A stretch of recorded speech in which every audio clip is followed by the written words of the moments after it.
Back again with Raid Shadow Legends, and in this video I rebuilt some shadowkin that I used for faction wars, and I want to show you the builds, see what you think of them, and also potentially see how you build some of these champions also, because I find it to be quite interesting. We're not going to waste any time. So we have Taraagi the Froggy, we also have Yoshi, and we have Burungiri. Those are the three that we'll focus on at the moment. I think regeneration set could have been a possibility if I had the gear, also along with like the HP and the accuracy and so forth needed. It could have been quite viable.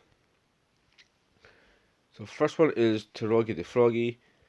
Put him in perception and a broken set.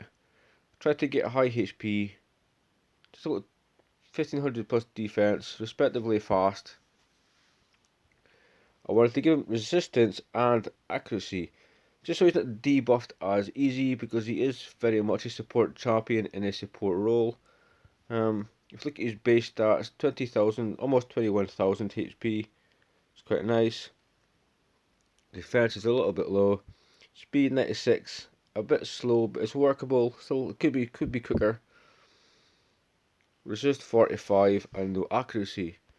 Now what Taraagi the Froggy does is he places decreased attack debuff for 2 turns at a 60% chance when you book him.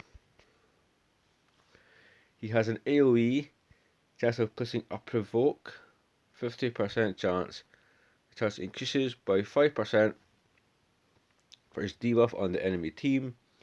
So if you can get debuffs up before he goes and tries to provoke, a very high chance of getting that to work. He also places a shield buff equal to 15% of his HP and ally protection on all allies except himself, which is why I wanted to work on his HP, make it a little bit higher, more than he focusing on defense, just focus on HP, because he will need that if he's putting out ally protection. Also heals his champion by 25% of their max HP and places reflect damage buff on them. Again, why I wanted to get higher HP, so when he gives himself that heal, it's a substantial heal. Also the reflect damage is extremely cool, and the heal will increase by 2.5% for his poison debuff on the enemy team. So if you're using like a Calvalax, or if you're using any type of poisoner, Toxic Blood, passive. When attacked, 50% chance of placing a poison debuff on the attacker for 2 turns. Quite nice. His passive is increases ally resist in all battles by 40. He doesn't have masteries yet. They will come within time. He is relatively well booked, but this is the first champion, and this is what I did with him. Just under 70k HP, 1500 defense, 214 speed, 263 resistance, 290 accuracy. I know it's not enough to stop, like to resist everything for factional wars, but for factional wars and potentially if I want to mess around in dungeons, it could be quite cool. I could also glyph the gear if I chose to increase it, or pardon me, I could potentially put an accuracy set or another perception set if I wanted to increase his accuracy, but that was build number 1. The second build I wanted you to take a look at, because I see Burungiri next, we'll take a look at him now. Basically, he was just there for his passive. Burungiri, very interesting passive. He's only at level 50, so he loses base HP, base defense and so forth, but his defense is still higher than Taraagi, so that's all good. So battle skill, chance of placing a provoke debuff for a turn. If you give him accuracy, it could be a handy, kind of like Seeker.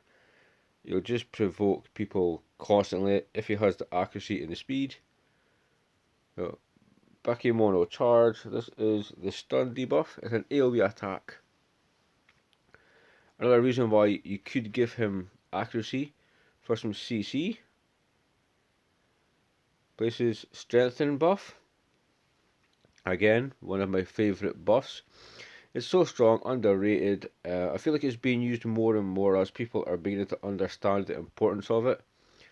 Also places a shield buff for 2 turns on all allies with less than 50% HP, which is quite nice, and the shield is equal to 15% of the target's max HP. So a nice support based champion.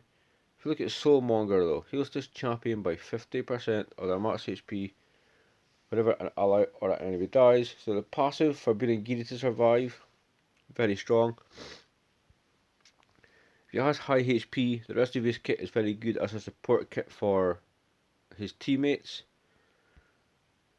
Quick look at increases ally resist in all battles by 40. So another resist aura.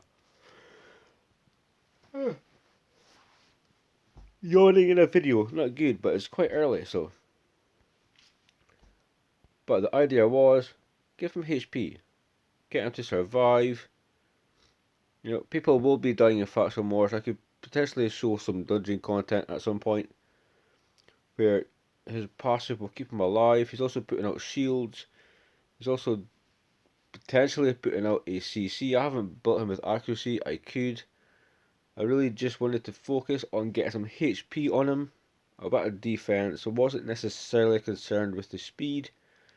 This is kind of like your Vogoth build where you just go for the HP and you don't, or you go for the passive and you don't go for anything else on that. Because that's what I did with Burungiri. He does lose stats being a level 50 champion though, that is the only problem. Final champion we're going to talk about is Yoshi the Drunkard. Now, rebuilt him a little bit with a pretty cool build, 2 accuracy sets, 2 broken pieces. Again, level 50, he loses some base stats, but it's fine. It was just rebuilt for Factual Wars, and I forgot to put the last key in, so it was still kind of worth it. Still kind of cool to use some of these shadowkin champions and show off their first form. They're obviously going to change at some point. His base HP is 15k, close enough. Not too bad. Low defense. Quick though. Of the shadowkin, 103 speed is very nice. So he has base resist of 30. And we went double accuracy set. I will potentially make this an accuracy or a different 2-piece set at some point. But he has a chance of placing a stun debuff for a turn, which can go up to 40% chance, which is quite nice on an A1. Attacks 2 times at random, chance of placing decreased accuracy is very strong, and a HP burn debuff for 2 turns. Decreased accuracy, very important if you want to stop enemies or bosses landing their CC abilities, their poisons. HP burn. Battle Toast. Increased attack and increased accuracy buff on all allies for 2 turns. So as well as, if you look at this one, it's decreasing accuracies for your enemies. He's also making your team way stronger by increasing your own accuracy by 50%. Also, chance of placing a true fear debuff on all enemies for a turn. 35% chance instead on enemies under increased attack. So, a little bit of a stipulation there, but the true fear, it seems to be proccing respectively well for Yoshi as I'm using him. It can go to a 3-turn cooldown. That's for part of the year. Forces champions turn by 4%. Each time an enemy receives a buff. It's a very small increase in turn meter, but again, it's something. If you, for instance, take Yoshi into Doom Tower and you have your Sifi waves,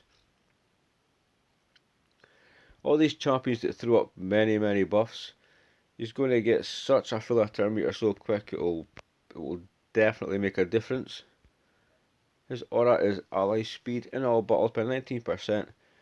It's 19%, which is lower than some, but what makes this way better is it is in all battles.